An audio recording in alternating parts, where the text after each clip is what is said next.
Anyway, we need to figure out if we can reuse some of the material that we have written. We'll see. If we can use or not? I mean, if we could use, what we already wrote. Okay. All right, guys, let's get started. Today's lecture is going to be a new topic. It's the first real uncertainty quantification method that we're gonna look at. I mean, Monte Carlo is considered, I don't know, an uncertainty propagation method, but it's a rather trivial uncertainty propagation method. Straightforward, you just sample the hell out of what you have. It always works, but you may not be able to sample a lot. But anyway, today's the first time we will start introducing things that are a little bit more complicated and they have a little bit more math. Even though this particular topic, perturbative methods, is the most easy. It's the easiest. Okay.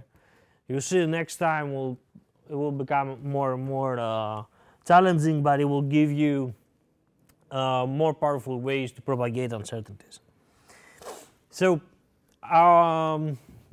unfortunately, I didn't find a book that discusses this to the level that I want. So the only reference that you're gonna have is going to be the handout that I'm not actually handing out, but it's on the GitHub repository. So whatever I have written there is what you should refer to, and this holds for pretty much most of the lectures from this point on. So perturbative methods for propagating uncertainties are quite simple. You take whatever you want to propagate uncertainties through, you do a Taylor expansion on it, and then you truncate the Taylor expansion to a very small order, like first order, for example. And then you do a little bit of analysis on that. So I'm going to have to remind you what Taylor series expansion is. I hope everybody knows what Taylor series expansion is. But there are different flavors of Taylor series expansions depending on what actually you are expanding. Is it a scalar function? Is it a vector function? So we're going to clarify all that. And then I will use the Taylor series expansion to develop what is known as the Laplace approximation, which is basically the most common approximation for probability density function. So basically, you're given a probability density function and you want to approximate it with a Gaussian. Okay, so any probability function, how can I approximate it with a Gaussian? The Laplace approximation is the answer. I'll show you how it works, and I'll show you that it's just a Taylor expansion. And then as soon as we have the Laplace approximation, then we will develop the perturbative, first order perturbative method to propagate uncertainties through an expensive model. Now it will turn out that the perturbative method will require the derivative of your model with respect to the uncertain parameters. And I mean, if your model is an analytical function, then that should be trivial. But if your model is a dynamical system or a partial differential equation, then getting the derivative with respect to any parameters you may have is not trivial. And to do that, we're going to have to introduce the method of adjoints, okay, which is just a way to get derivatives from dynamical systems or from partial differential equations. And then once we have the method of adjoints, we'll propagate uncertainty through a simple dynamical system, the one we did the last time actually. Okay, so to wrap it up, Taylor series expansion is the basis of everything. Calculus 101 or high school is where you should have learned about the Taylor series expansion. Then the Laplace approximation is basically a way to approximate any probability density with a Gaussian. We're going to develop it. And then first order perturbative methods will allow us to propagate uncertainties through models fast meaning with one simulation, okay, but there is a catch. We need derivatives of these models, and to get the derivatives of models that are dynamical systems, we will need the method of adjoints. Okay, so keywords you need to remember, okay, Taylor series, Laplace approximation, first order perturbative method, and the method of adjoints. Okay, let's start with a Taylor series expansion reminder. In one dimension, imagine we have a function that goes from R to R, and you pick a point in R, any point you want. Let's pick x naught, and then you can expand g of x as g of x naught plus the gradient of g at x naught times x minus x naught plus 1/2 times the second derivative of g at x naught times x minus x naught squared plus whatever. Okay, do you remember this? See, okay, if you don't remember that, you're gonna have trouble from this point on, because this is the simplest thing I could write. All right, but intuitively speaking, you are approximating if x is close to x naught, all right, then the first order approximates g of x as a linear function, right? So you say it's the value of at gx naught plus, you know, I'm moving on a line, and then when you add the second term, you're approximating g of x as a quadratic function, and if you include all the terms, you can approximate anything you want. Okay. All right, I'll just show you how it works with a simple example, sine of x. So imagine that g of x is sine of x, and I pick x naught to be 0, and I'll start expanding around 0. So the first derivative is cosine of x evaluated at 0, which is 1. The second derivative is minus sine of x evaluated at 0, which is 0. Okay. The third derivative is minus cosine of x evaluated at x equals 0, which is minus 1. So you see that it goes 1, 0, minus 1, 0, 1, 0, minus 1, etc. So this is the series expansion, the Taylor series expansion around 0 of sine of x. And you see that you alternate between minus 1 and 1, or plus 1 and minus 1. And you get rid of all the even orders. Anyway, and if you were curious, this is how computers implement sine of x, because they cannot, there's no function that gives you sine of x. You can only do addition and multiplication, and you need Taylor series expansions to evaluate these complicated functions. Anyway, so this is how the Taylor series expansion looks like for the first order of Taylor series expansion looks like for the sine. So you see that, you know, you're missing a lot, but you're just approximating in the neighborhood of 0 with a straight line. If you go to the second order, this is actually not the second order, it's the third order. Okay, so I have a typo there. You cannot do this with the third order, with the second order. So this is the third order, and it starts looking better, and then you increase to order 5, it looks better. Order 7, it looks even better, and so on and so forth. Of course, you know, order 7 works well from minus pi to pi, but if you go further out, it's gonna stop working, okay? Because this is a polynomial approximation. It will always go to plus infinity or minus infinity away from x naught. So it's really, the Taylor series expansion is an approximation. If you truncate it, an approximation is good in the neighborhood of the anchor point. All right, now let's go to the Laplace approximation, and I'll tell you what we want to do. So here's our problem. We have a random variable x that has a PDF, a probability density function p of x. Okay, and our goal is to find a Gaussian approximation to p of x. So we don't really like p of x; it's too complicated, or we don't have it analytically. Let's develop a Gaussian approximation to it. Okay. Now this may seem completely useless, but it's actually a valid way to train a statistical model, is to go to the posterior if you're doing Bayesian inference, and instead of doing anything else to the posterior, you just say, let me approximate the posterior with a Gaussian. And then you are effectively doing the Laplace approximation. Okay. So here's how it works. You need to pick a center for the Gaussian, right? And the best center that you can pick for the Gaussian is the maximum of P of x. The most probable value is the best bet for the Gaussian. And of course, but instead of maximizing P of x, you maximize log of P of x, because the log of P of x is always behaving better than P of x, and they have the same maximum. Okay, so you work with that. So x naught is the maximum, the most probable value of x. And then you take log of P of x and you start doing the Taylor expansion of log of P of x. Okay, why do you do the Taylor expansion of log of P of x and not P of x? Because P of x is a weird function. It's like this, it doesn't go to 0, it's very skewed. Log of P of x is a much nicer looking function. So if you take the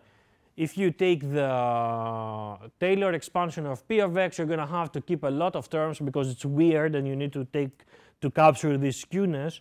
But if you work with log of P of x, you can truncate the Taylor expansion to a very small order. So you see, I expanded log of P of x around x naught, which is the maximum of log of P of x. And if you remember a little bit of your calculus 101, you will remember that the derivative of log of P of x at x naught has to be 0. Why? Because x naught is the maximum, right? So at the maximum, the derivative must be 0, right? So this is gone. Okay, so it is a maximum, so what do you know about this term? You remember? It must be negative, right? So this term, the second derivative must be negative for x naught to be a so this is 0, and this is a negative number. Good, okay. And of course, as you can guess, you know, we're not going to truncate here because this is 0, so it doesn't really give us anything. We're going to truncate here, okay, and we're going to have basically a second order Taylor series expansion for log of P of x. Okay, so this is what we get. Log of P of x is 1/2 second derivative of log of P evaluated at x naught times x minus x naught squared plus some constant that is of third order. Okay? All right, now what I'm going to do is I'm going to write P of x. So I'm going to exponentiate both sides. So I'm exponentiating both sides, and you see P of x is proportional to an exponential, this thing, plus some constant that it's times some constant that I'm ignoring, okay? And look at that, it's 1/2 this number, and this number is a negative number, so it's minus 1/2 times something positive, x minus x naught. So this thing here must be the the inverse variance of, minus the inverse variance of a Gaussian, okay? So you see the Gaussian right here. Here's the mean of the Gaussian, this is minus 1 over the variance of the Gaussian. Okay, so here you go. That's the Laplace approximation for a scalar function. It says that you can approximate P of x as a Gaussian distribution centered. Get the hell out of here. Centered at the maximum of the probability. Okay, so you go at the maximum, and then the variance is minus the inverse of the second derivative. It is what it is. Okay. Let's see how good this thing is. Okay, so here's how good it is. I'm approximating the blue PDF. It kind of looks like a Gaussian, but it's not really Gaussian. It's a gamma distribution with a Gaussian, which is the green one. All right, so what I'm doing is I'm finding, so if you notice the blue one is a little bit skewed. Okay, and this skewness cannot be captured by the Gaussian. So I'm finding the maximum of the blue one, I'm going there, I'm getting the second derivative, and then I'm building that Gaussian that I've shown you with the mean being this point and the variance of the Gaussian being the second derivative. Inverse with a minus sign in front of it. This is the Laplace approximation for an even more skewed distribution. I mean, you can do it for any distribution. You can also do it for distributions that have multiple modes, but you know it's a second order approximation, so you should not expect miracles out of it. And you see that you can actually make it, not look that good if you go and do it for something that is really, really skewed, like this one, right? So this distribution has an extremely long tail, and it cannot be smaller than 0, yet the Laplace approximation, it's a little bit crude. But it is what it is. It's the simplest approximation, so it's good to know about it. All right? So what do we know about the Laplace approximation? It's nothing more than the Taylor expansion of the log of the PDF of whatever you want to approximate. It uses the second derivative to give you the variance. It can be a good approximation. If your distribution looks like a Gaussian, it will be a good approximation. If your distribution does not look like a Gaussian, if it's too skewed, or if it has multiple modes, it will not be perfect, but it may be a starting point, and sometimes it is the only thing you can do. All right? Yes? So what if we just use the mean and variance of original px and just construct a Gaussian?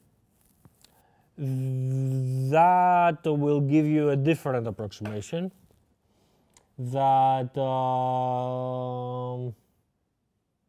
How are you going to find the variance of the original one? Yeah, okay, that's the point, right? So the question is, why can't we just use the mean and the variance, let's say, of the original distribution to approximate the Gaussian? The answer is because to find these things, you may have to integrate, and you don't want to integrate. This approximation gives you the mean and the variance by solving, it gives you the mean by solving an optimization problem, which is simpler than integrating, and it gives you the variance by just taking a derivative, which is also simpler than integrating. In one dimension, it may seem that, okay, big deal, I could just integrate, but in higher dimensions, getting one derivative, it is much, much simpler than integrating. Right? So imagine that all you have to do is go and take the derivative. That's all you need to do. So the answer is, yes, you could do that. You would get a pretty good approximation, perhaps even better than the Laplace approximation, but the Laplace approximation is dirty cheap. Okay? All right. Any other questions about the Laplace approximation?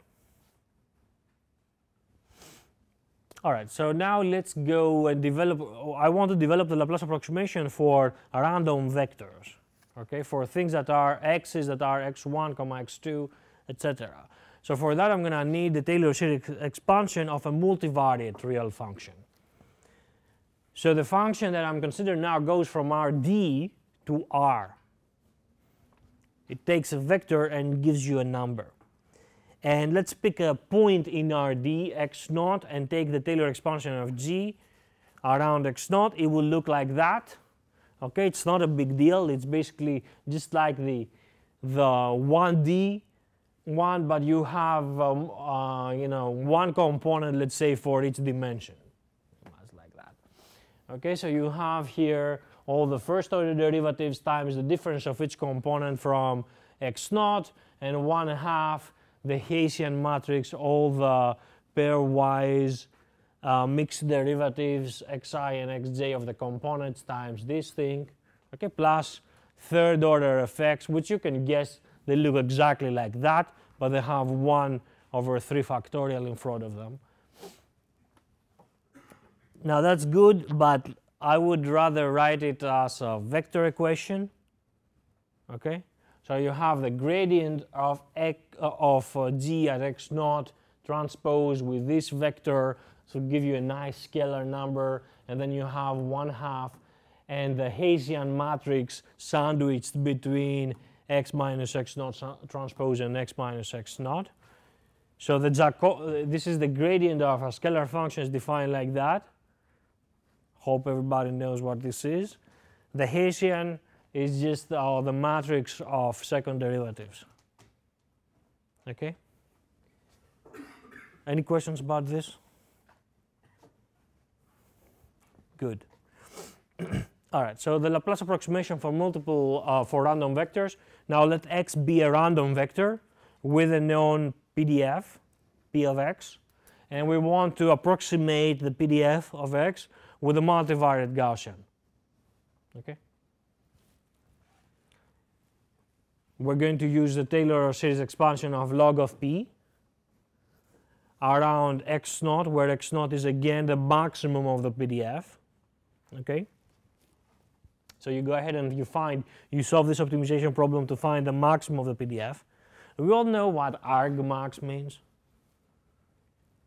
Okay? Whatever is the point that maximizes log of p of x, give me that point. Arg means the argument of the maximization. Okay? And because I was talking to somebody, I realized that people don't really know what arg means. So don't be ashamed to tell me that you don't know. All right. So the Taylor series expansion of log of p of x. I mean, log of p of x now it's a multivariate function, so it's the Taylor series expansion of the multivariate function. Now x naught is the maximum of log of p of x, so this thing here is 0, right? So you're done with that. This disappears. It's not there. What about this term? This is a matrix. Remember, it's a matrix of second derivatives. For x naught to be a maximum, what should happen to this one? What is the essential condition? It should be negative definite. All right, so this is a negative definite matrix. And this is good because the covariance of a multivariate Gaussian should be positive definite, and with a minus, this matrix in front, with a minus sign in front of it, it will become positive definite. So if you exponentiate now both sides, getting rid of this thing, you will see that p of x is approximately proportional to this thing, and this thing looks like the Gaussian, right? X minus the mean, good, and this thing should be minus the inverse of the covariance. So here's your approximation.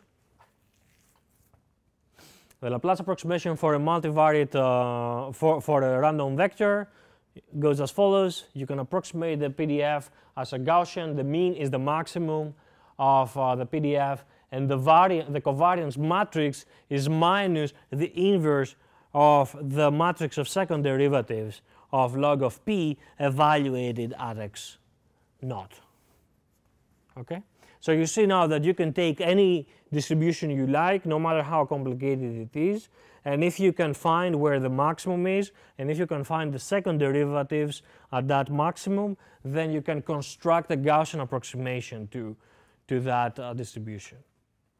Okay, and in hard problems where we cannot really do Monte Carlo, but we can perhaps, with a little bit of work, get the second derivative, this could go a long way.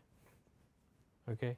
In statistical mechanics, for example, where they have really complicated things, they use the Laplace approximation pretty much everywhere. Okay. Any questions? This is easy so far. Okay. Now we go to the next step. A perturbation method for propagating uncertainties. Here's the problem, the simplest problem I could come up with. Assume that x is a random vector, okay, and that you have, it's a d-dimensional random vector with a known probability p of x, and you have a model, right, a physical model that takes x and gives you a quantity of interest that is a scalar. So it's a model from Rd to R, okay, just a scalar model. And you are interested in the random variable y, capital Y equals f of x. So y, the random variable that is this quantity of interest if x, the input to your model, is uncertain. Okay. Now previously we characterized the statistics of y by sampling x repeatedly and evaluating f of x and looking at the y's with Monte Carlo and Latin hypercube sampling and so on. So right now we're interested in characterizing the distribution of this random variable y, the p of y, in a way that is much faster. Okay? So, and in particular we're going to develop a way that requires only one evaluation of f of x, only one, with a derivative. Okay? So instead of thousands or tens of thousands of evaluations of f of x, you're going to be able to do it with just one. But of course there is a catch, it doesn't always work. Okay? and I will tell you when it works and when it doesn't work. But it's really so cheap that it should be one of the first things that you do. All right, and this approach is called the perturbation approach because you are developing perturbation because you can take it to any order you want, and you can think of it as a perturbation method. But anyway, you'll see how it works. So the first thing that you do is you approximate the distribution of the density of the original random variable with a Gaussian. I mean, this is not essential, but it simplifies things considerably. Okay? So the first step is to apply the Laplace approximation to whatever is that you are uncertain about. So by applying the Laplace approximation, you will find a mu and a sigma. Okay, and then you take the Taylor series expansion of your model about the mean of x, about mu. So the Taylor series expansion of your model is going to be f of x is your model, right? You're expanding around mu, so you're going to get f mu plus the derivative of f at mu, x minus mu plus second order effects. Okay, and now depending on where you stop, you will get more and more accurate representations of the probability density of y. Okay, so this is it. Now we can, for example, approximate the expectation of y. Here is the expectation of y. It is the integral of this expression over here over p of x, and p of x is now a Gaussian. So you have the expectation of f of x, it's the expectation of the Taylor series expansion. Remember that the expectation is a linear operator, so you get the expectation of this and the expectation of that and the expectation of everything. This is a scalar, it just gets out, and this is a scalar, it gets out of the expectation, and you get the expectation of this thing, but the expectation of this thing is 0 because the mean of x is mu, and you're subtracting mu here, so you're going to get mu minus mu 0. So to first order, the expectation of f of x is just f mu. Okay? And the second order effect, and the next term is a second order effect. It's something that has in there the variance. Okay? So this approximation works when it is legitimate to truncate this expansion at this order. So when your function looks a lot like, when your function looks a lot like a linear function. Okay. So what about the variance? For the variance, we're going to use this formula right here. So this term here, when we just approximated it, okay, it's f mu plus second order terms, and let's work out an approximation of that. Then it's very simple. You go ahead and you take your expectation and you replace f of x with your Taylor expansion of f of x. It will look like that. And then you expand the square. So you get the square of that plus the square of that plus the square of that plus the square of that. And then 2 times all the pairwise terms. So this scalar will come out like that. And then this term squared will give you the derivative of f at mu squared times this here. All right, and then you have 2 times this times that, which is going to give you this term right here. This, you can see right away it's 0. So again, like before, expectation of x minus mu. But what about this term here? This term here gives you the variance of x. That's expectation of x minus mu squared. This is the definition of the variance. So at the end of the day, you're going to get the square of mu plus the second derivative of f at mu squared times the variance of your random vector. And with that, you can put it all together. So you can take the expansion that we just derived for that, plug in the expansion for the expectation, and you will see that, you know, this term with that term will cancel out into second order actually. Actually, this is a first order. So to first order, you are going to get this approximation.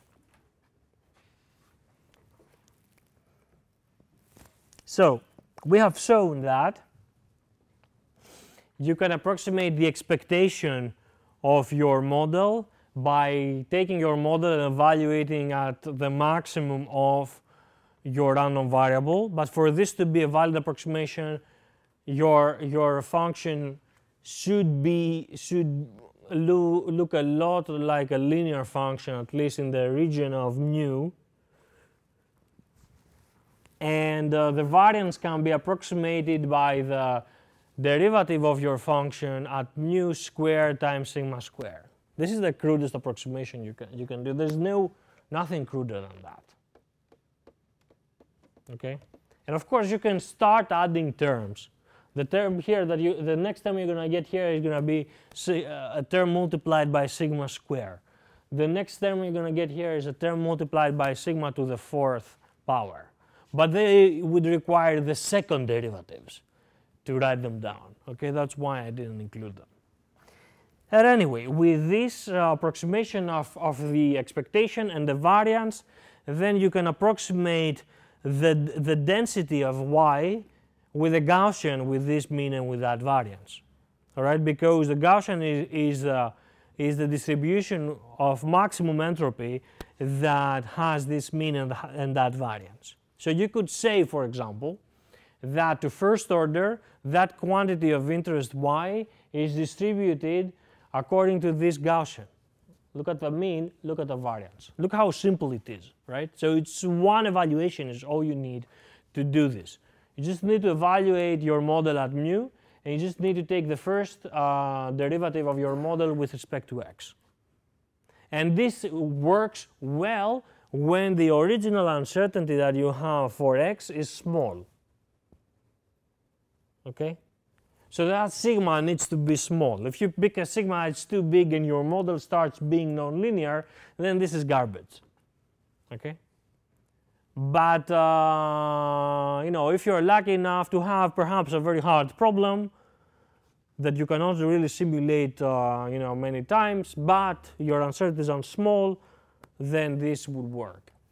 If you are unlucky and you have a problem that is hard and uncertainties are large, then wait for a few more lectures.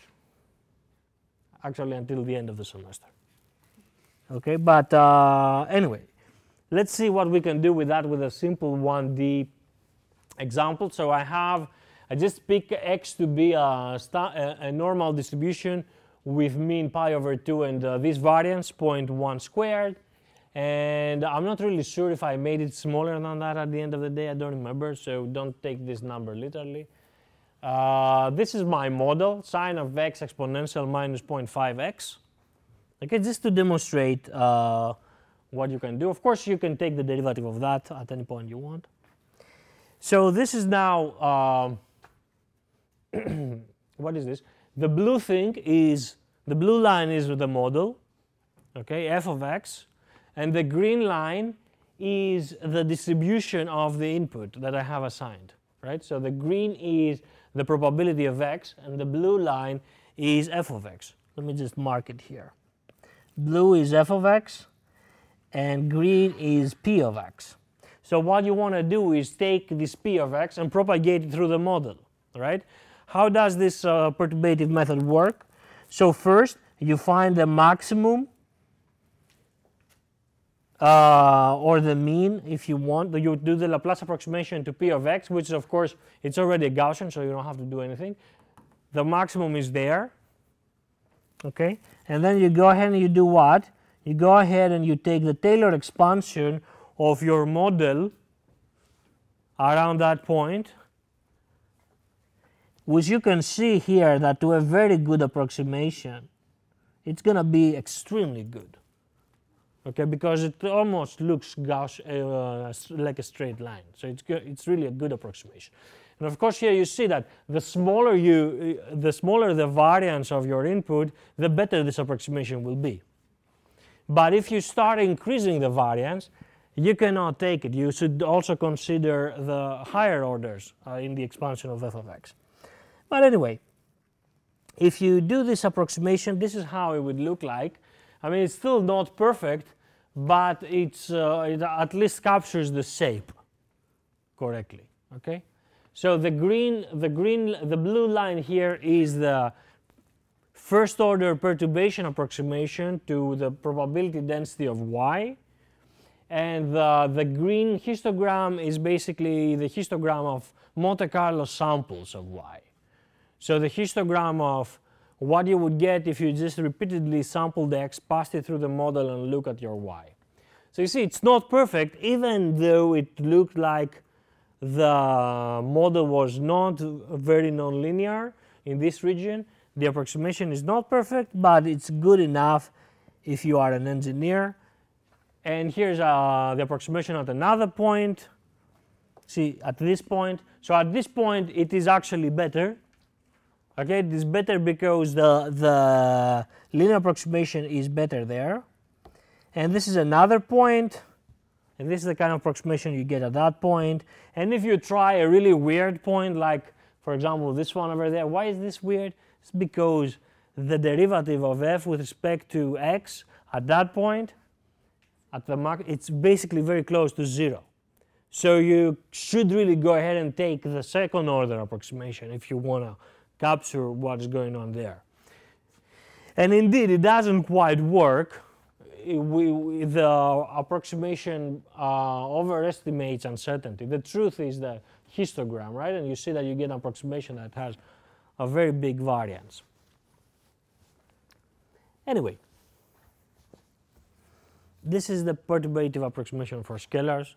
Now I'm going to develop it for functions whose output is a vector. Okay? And you'll see where I'm getting with that.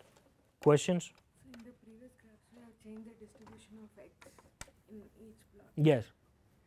I just showed you what you get for different x's. Yes. Why is it called perturbation? Or is it perturbating something? Because you... This is a very good question. So whenever you have a physical model and you have a parameter that is small, and you expand the solution of whatever you have, like a dynamical system or a PDE, in powers of this small parameter, then that approximation would be called a perturbative approximation. Now here the small parameter is really sigma square. The small parameter in this approximation is this.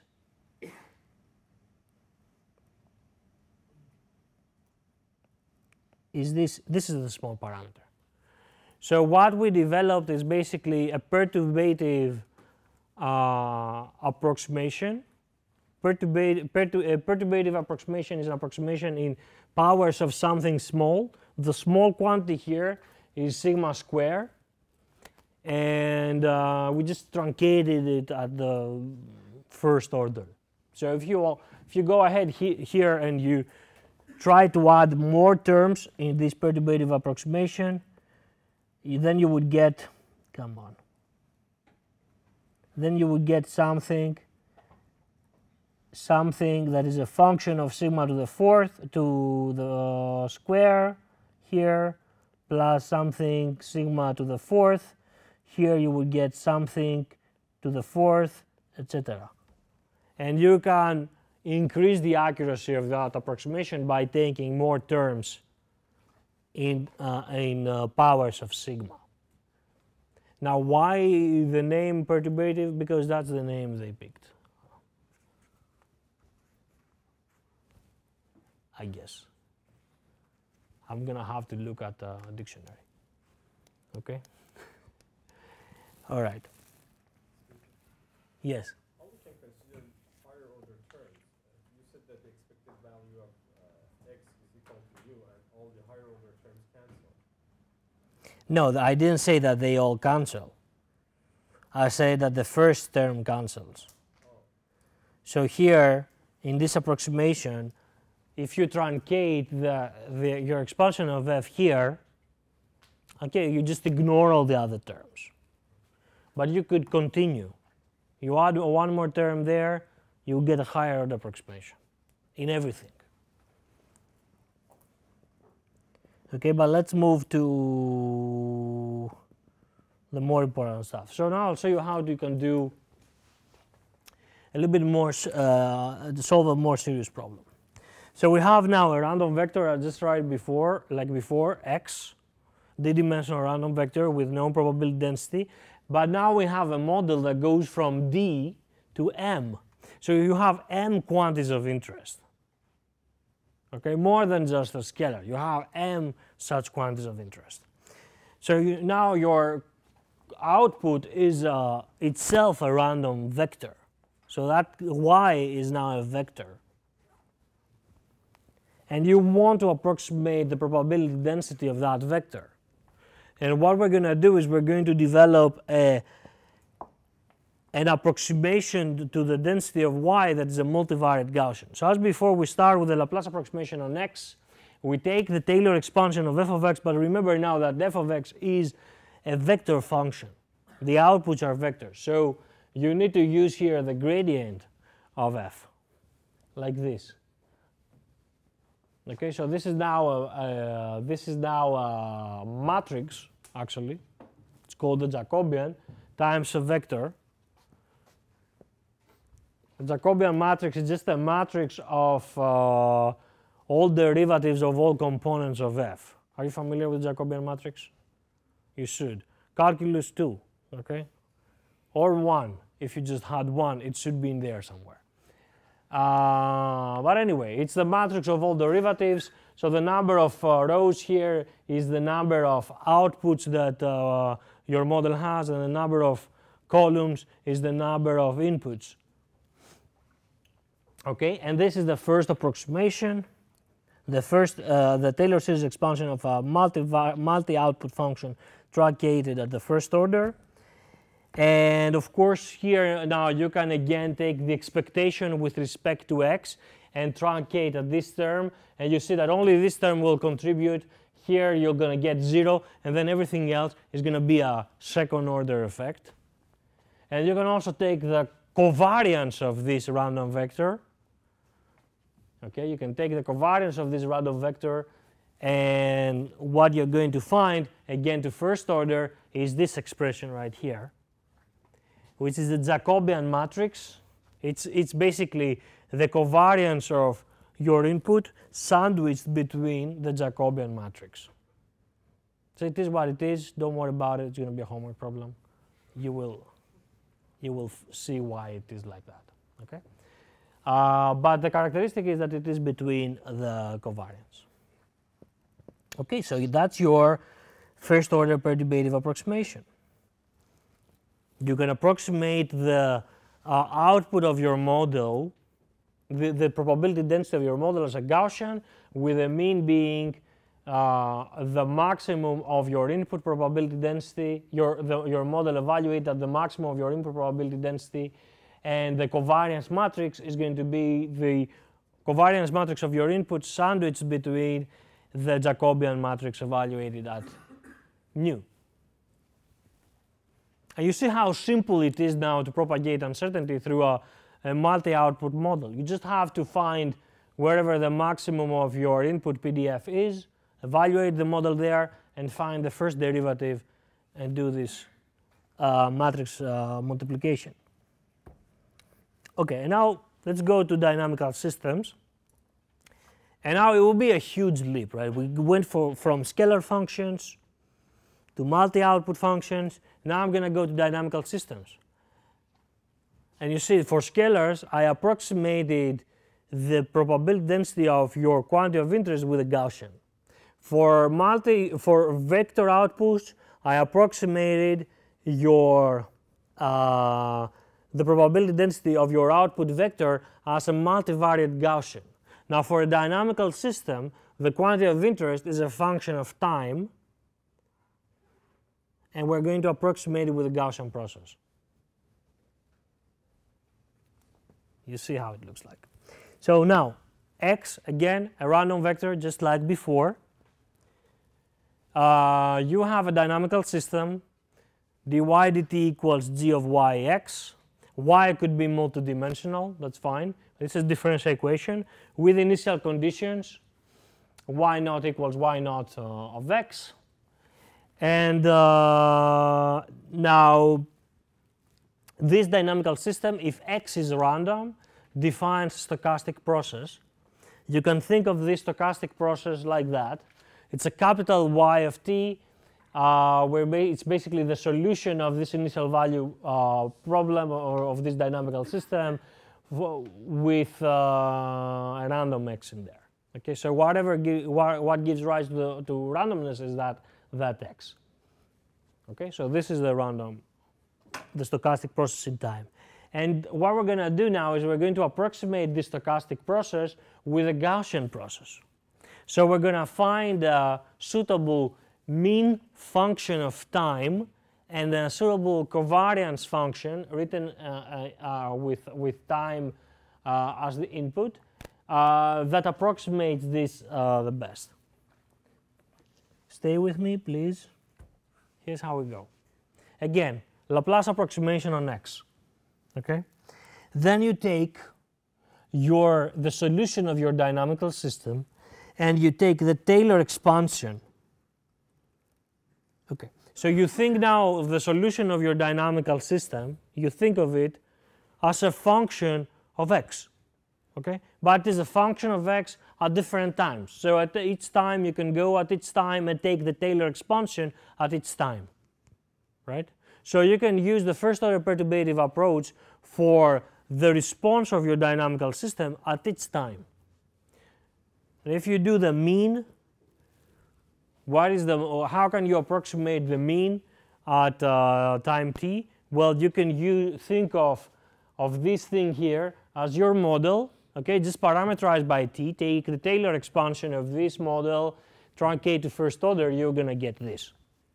Okay, what is this? This is the solution of your dynamical system when x is nu. And you can also do the covariance of yt and yt prime. The solution of the covariance of your response at two different times. And again, the covariance of this process, I mean, this is the definition of the covariance. And here you just put whatever you really have, which is the response. This is a random variable that describes your response at time t, a random variable that describes the response at time t prime. You go here, you take the Taylor series expansion of this around mu. You go there, you take the Taylor series expansion of this around mu, you truncate to first order, and you're going to get this. Look at that now. This is the variance. This is also going to be a homework. This is the variance of the input. It's not that difficult. It looks more difficult than it actually is. Especially, when I do everything in 1 hour. I'm aware of that.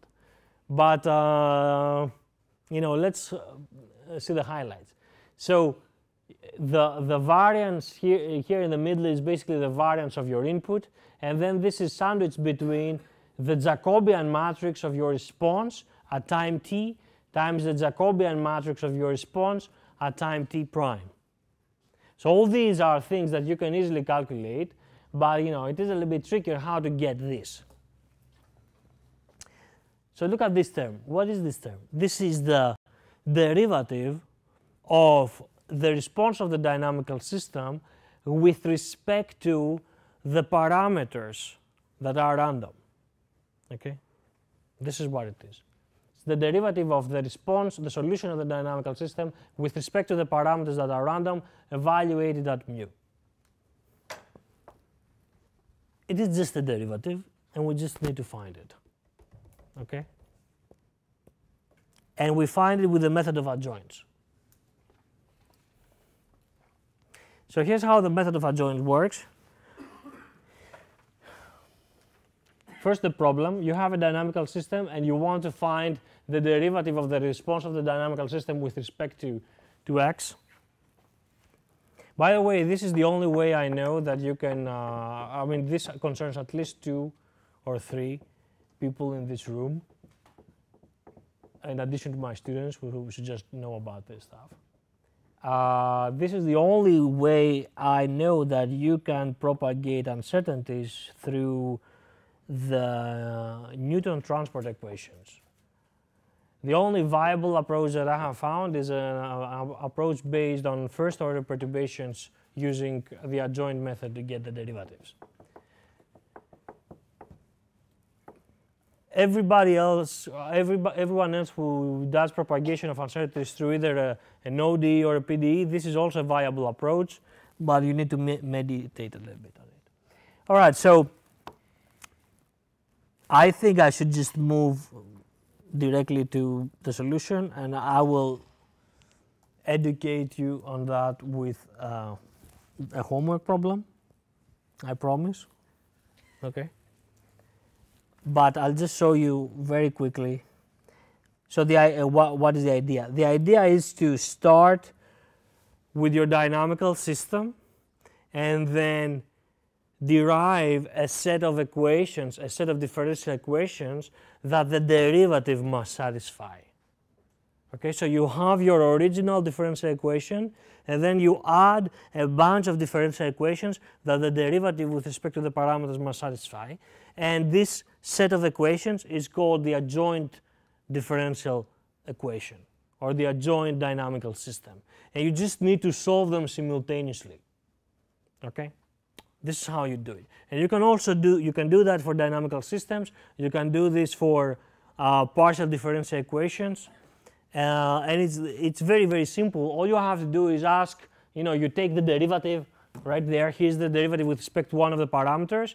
And you say, let me just use a little bit of math to take the derivative of the derivative with respect to time. And when you use your math and you are, well versed in the chain rule, that's pretty much all you need, you will get a very nice dynamical equation, a very nice differential equation for the Jacobian matrix. So this is the differential equation that the Jacobian matrix must satisfy. And it's really very simple, and you can actually calculate all of these things analytically in most systems. And in addition to this differential equation that Jacobian must satisfy, you can also find initial conditions for the Jacobian, and you can show that the initial conditions of the Jacobian are the Jacobian of the initial conditions of the original system. And then this constitutes the adjoint dynamical system. Now this is the problem that we did the other time. So you see, it's a very simple differential equation, exponential decay. We have two parameters, the decay rate and the initial condition. And now I used whatever was in the previous two slides to derive a two differential equations that give me the derivatives of y with respect to x1 and x2. And these differential equations constitute the adjoint system, and this is how they look like. So they're not anything spectacular, right? So the unknown quantity here is these things, right? The derivative of y with respect to x1 and the derivative of y with respect to x2. So you see, it's a simple linear dynamical system that you have to solve in addition to the original one. So you see, the original one acts like an external forcing to this dynamical system, and the initial conditions are like this. But anyway, so here's the so imagine here your problem, right? And here the adjoint system for your problem. So Newton transport equations, I don't know how much, 6-dimensional or even higher dimensional than that. Another bunch of equations right there that need to be solved simultaneously. And here's how good this approximation is. So here you see the mean estimated by Lightning Hypercube, 10,000 samples of Lightning Hypercubes.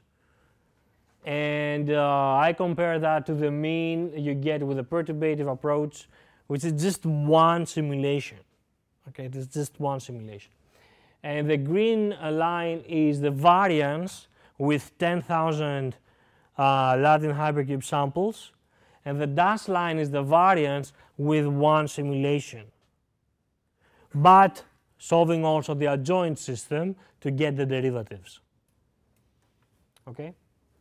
So you see that it's not perfect, but at least you get the shape right, and it is ridiculously cheap if you ignore the cost of developing the adjoint equations. But this is pretty much it. Is anybody here using Phoenix?